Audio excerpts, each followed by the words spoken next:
So I bought the cheapest MX-5 RF I could possibly find on the internet.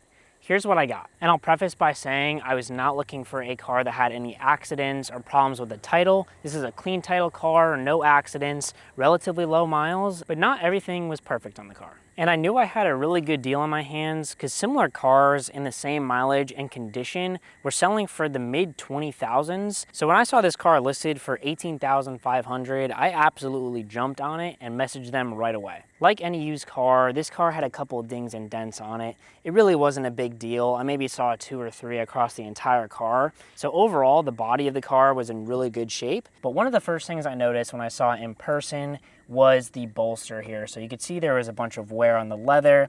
Now the car had 42,000 miles on it when I bought it, so some wear was as expected. And honestly, it's pretty hard to notice, so not that big of a deal. And with any used car, you're gonna run into some rock chips, especially on the front bumper. And one thing I learned about buying an MX-5 is how bad the paint is on this car. And I actually looked it up online, and it seems to be a very common trend with MX-5s, but the front paint just gets absolutely chewed up by rocks. When I bought the car, there was pretty noticeable chunks of paint missing from rocks. So that's a maybe known thing about MX-5s, and that's something maybe you should know if you're looking to buy an MX-5, that the paint's not the highest quality. So this is an interesting one, and I only found out about it after I bought the car. So my blind spot monitor only seems to work like 15% of the time. I always have it on in the car, so I should be seeing a blind spot mirror light pop up here when a car is in my blind spot.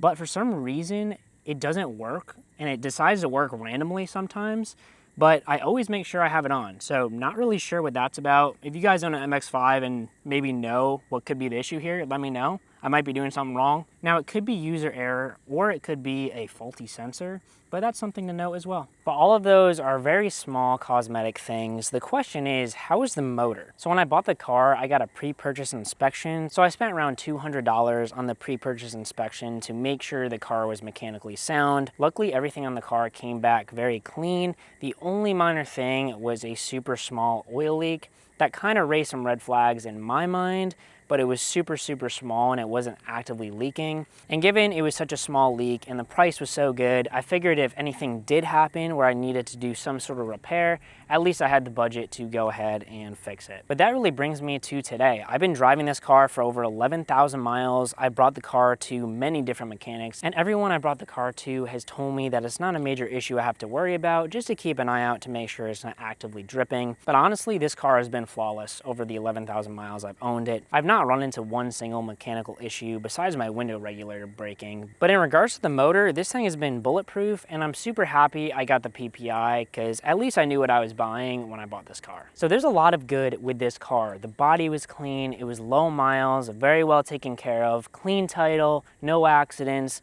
no curb rash, mechanically sound. So I was super excited when I picked this thing up for $18,500. I felt like I got a pretty good deal, at least based on the comps around me. And honestly, I have absolutely no regrets about buying an MX-5. These things are just so fun. So what are my plans with the MX-5?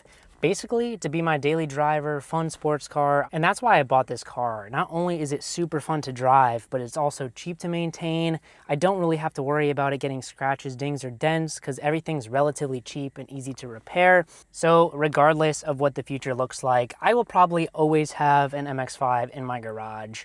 Hopefully I'll have this one until it blows up, but we'll see what happens, and that's the plan. So that's my MX-5, and it's not perfect by any means, but it's perfect for what I'm looking for in a fun sports car that I really don't have to worry about, and I could just enjoy driving. If you've ever wanted to pick up a small fun sports car, the MX-5 checks all of the boxes. It looks amazing, drives amazing, and it's super reliable, and I can promise that you won't regret it.